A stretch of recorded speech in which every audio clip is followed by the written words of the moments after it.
Materi kali ini kita akan memasuki muatan bahasa Indonesia KD 3.6, yaitu mengenai formulir. Ya, jadi tujuan pembelajaran kita kali ini supaya kalian mampu mengetahui pengertian dari formulir itu sendiri. Kemudian kalian juga mampu memahami fungsi dan tujuan dari sebuah formulir. Kemudian juga kalian bisa membedakan dan memahami jenis-jenis formulir. Formulir itu apa saja sih kira-kira? Nah, dan juga kalian diharapkan bisa mengisi formulir dengan baik dan benar sesuai dengan petunjuk pengisiannya. Nah, kita akan mempelajari tentang pengertian formulir. Apa sih formulir itu? Kemudian yang kedua, kita akan mempelajari fungsi dan tujuan dari formulir. Yang ketiga, kita akan mempelajari bagian-bagian formulir. Jadi bagian formulir itu dari atas sampai bawah tuh apa saja sih bagian-bagiannya. Kemudian yang keempat, kita akan mempelajari jenis-jenis formulir. Jadi formulir itu kira-kira terbagi menjadi apa saja sih? Apa formulir pendaftaran, ya kan? Atau riwayat hidup dan lain-lainnya. Nanti akan kita bahas di belakang. Nah, sekarang Ibu akan memberikan sedikit prolog. Kalian simak ya.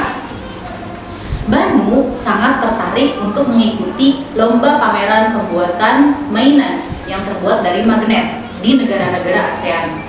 Nah, sebagai syarat untuk mengikuti lomba, Banu harus mengisi formulir pendaftaran terlebih dahulu. Nah, kira-kira dari tadi prolog yang Ibu bacakan, kamu sudah ada gambaran belum? Apa sih formulir itu? Kemudian, apakah kamu pernah melihat formulir? Terus, apa saja sih kira-kira jenis formulir yang kamu ketahui? Nah, kita akan bahas satu persatu ya. Yang pertama, pengertian dari formulir. Jadi, formulir itu adalah sebuah lembaran atau kertas yang berisi beberapa pertanyaan resmi dan harus diisi oleh pengguna data. Misalnya, kalian mau mengikuti sebuah lomba, maka di situ dikasih selembaran kertas yang biasanya berisi nama, alamat, kemudian tempat tanggal lahir dan sebagainya. Itu harus diisi oleh pengguna data. Pengguna datanya siapa, Bu? Nah, kalian itu ya. Kemudian yang kedua, kita akan mempelajari fungsi dan tujuan dari formulir. Apa saja sih? Nah, yang pertama, fungsi dari formulir itu mengumpulkan data-data. Yang kedua, formulir berfungsi untuk mencari sebuah informasi tertentu. Kemudian yang ketiga, formulir juga bisa menjadi media komunikasi. Nah, kemudian apa sih, Bu, tujuan dari dibuatnya sebuah formulir? Nah, ada dua. Yang pertama yaitu formulir bertujuan untuk meminta dilakukannya tindakan. Contohnya, untuk mendaftarkan diri mengikuti kegiatan ekstrakurikuler. Kemudian contoh lainnya yaitu untuk nasabah bank yang ingin mengirimkan uang. Misalkan kamu mau mengirim uang ke saudara kamu di kampung. Nah, itu bertujuan untuk melakukan tindakan. Tindakannya apa? Yaitu mengirimkan uang. Kemudian tujuan formulir yang kedua yaitu mencatat kejadian atau tindakan yang terjadi. Contohnya adanya lomba. Ya, nah di situ formulir bertujuan untuk mencatat kejadian, yaitu formulirnya yang digunakan formulir penilaian. Nah, yang ketiga kita akan mempelajari bagian-bagian dari formulir.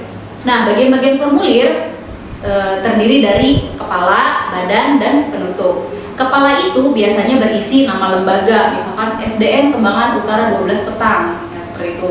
Alamatnya di mana, kemudian nomor telepon. Nah, itu biasanya ada paling atas ya, itu dinamakan kepala. Kemudian badan formulir berisi data-data keterangan yang harus diisi secara lengkap, yaitu biasanya berisi nama, alamat, tempat tanggal lahir, dan sebagainya. Itu dinamakan badan formulir. Kemudian yang terakhir bagian formulir itu yaitu penutup, adanya biasanya di paling bawah, berisi tempat dan tanggal pengisian formulir itu sendiri. Kemudian ada nama yang mengisi dan juga untuk kolom tanda tangan. Nah, itu namanya bagian penutup. Jadi formulir itu ada 3 bagian ya. Nah, berikutnya kita akan mempelajari jenis-jenis formulir. Nah, mungkin di sini ada beberapa formulir yang sudah kalian ketahui ya. Nah, kita simak. Yang pertama yaitu formulir pendaftaran. Ya, yang kedua ada formulir penilaian. Yang ketiga, formulir pengiriman uang. Yang keempat, ada juga formulir daftar riwayat hidup, itu namanya formulir ya. Ada juga wesel pos. Jadi untuk mengirimkan uang itu sekarang tidak harus ke bank, jadi bisa juga melalui kantor pos, itu namanya wesel. Jadi kalian harus mengisi data di wesel itu sendiri. Kemudian untuk kartu anggota, nah itu juga termasuk formulir. Kemudian juga, nah karena kalian sudah kelas 6, ada formulir ujian. Nanti ya, kita simak ya. Yang pertama, formulir pendaftaran. Formulir pendaftaran adalah formulir yang berisi pertanyaan tentang identitas diri untuk keperluan tertentu. Misalnya, kalian mau mendaftarkan diri sebagai anggota Ekskul Pramuka. Nah, jadi kalian itu harus mendaftarkan diri dan mengisi identitas yang dibutuhkan sebagai anggota Pramuka. Kemudian yang kedua, formulir penilaian, yaitu formulir yang berisi pertanyaan tentang hal yang diperlukan untuk menilai sesuatu, seperti kegiatan lomba, ya.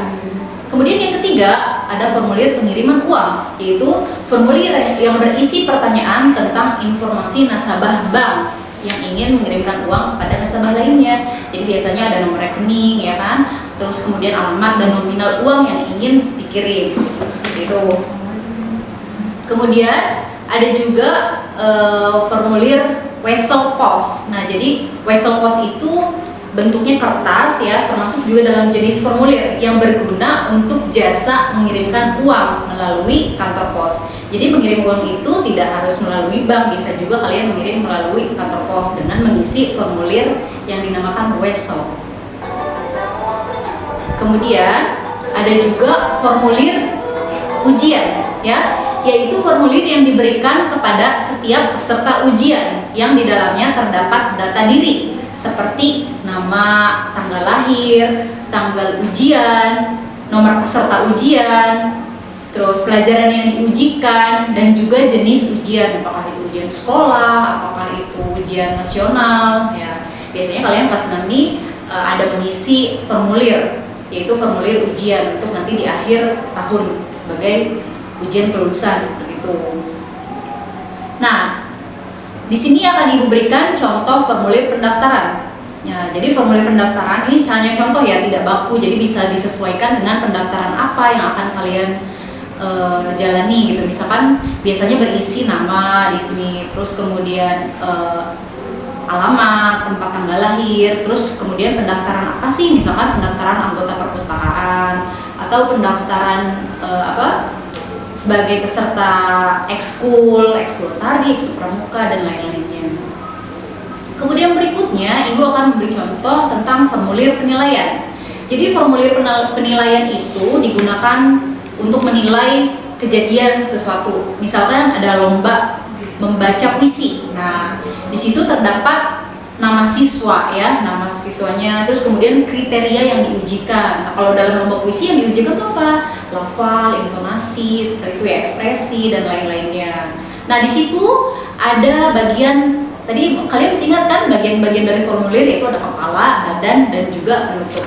Nah, di situ ada kepalanya tuh, misalnya nama sekolahnya apa, ya kan, alamatnya, nomor teleponnya. Nah, badannya yang di situ, badan formulirnya, nama, kemudian kriteria penilaian, dan penutupnya di situ ada tanggal dan kolom tanda tangan. Nantinya diisi dengan nama kalian sendiri. Nah, berikutnya, nah ini adalah contoh formulir daftar riwayat hidup, ya. Daftar riwayat hidup ini berarti berisi tentang riwayat hidup kalian, nama, tanggal lahir. Biasanya juga berisi riwayat pendidikan. Jadi riwayat pendidikan itu misalkan kalian TK, kalau kalian kan jenjangnya SD, ya, biasanya berarti yang di situ TK dulu, sekolah di TK mana, misalkan TK A, B, C, kemudian lulusnya tahun berapa, seperti itu. Berisi juga alamat, nama orang tua, dan lain-lainnya. Kemudian berikutnya adalah contoh formulir pengiriman uang. Nah, ini biasanya adanya di bank, ya. Jadi kalian harus mengisi nama, kemudian nomor rekening, alamat. Nah, kemudian jenis kurs yang mau ditransfer itu apa? Apakah rupiah, apakah itu dolar? Kemudian yang paling penting harus mencantumkan nasabah penerima. Jadi siapa sih penerima uang itu? Datanya harus diisi, nama lengkap, tanggal lahir, nomor telepon, alamatnya, dan nominal uang yang akan ditransfer berapa, misalkan 500.000 rupiah gitu, ya, dan tanggal transfernya. Itu biasanya ada di bank, ya. Berikutnya, ini ada formulir Wesel Pos. Jadi untuk mengirimkan uang seperti Ibu bilang, tidak harus melalui bank, bisa juga melalui kantor pos dengan mengisi Wesel ini, ya. Sama seperti formulir pengiriman bank yang tadi. Kurang lebih yang harus diisi itu nama pengirim, nama penerima, alamat, nomor telepon, nominal yang akan dikirim, tanggalnya, dan lain-lainnya. Jangan lupa untuk menempelkan materai sebagai pengesahan hukum, ya. Kemudian berikutnya ini ada formulir ujian sekolah. Biasanya nih kalian isi ketika nanti di akhir tahun. Kalian kan sudah kelas 6 ya. Jadi di situ ada nama lengkap peserta ujian. Kalian harus isi. Nah, kemudian ada juga nomor peserta ujian. Kemudian tempat tanggal lahirnya, tanggal lahir, ya. Kemudian juga ada tanggal ujian, mata pelajaran yang diujikan, serta tanda tangan kalian sendiri. Nah, nanti badan formulir kalau yang di lembar ujian ini berarti jawabannya nomor 1 jawaban apa disilang. Nah, itu bagian badan, ya. Nah, penutupnya itu tanda tangan kalian sendiri. Seperti itu. Nah, bagaimana? Apakah sudah jelas sampai sini? Semoga kalian paham ya.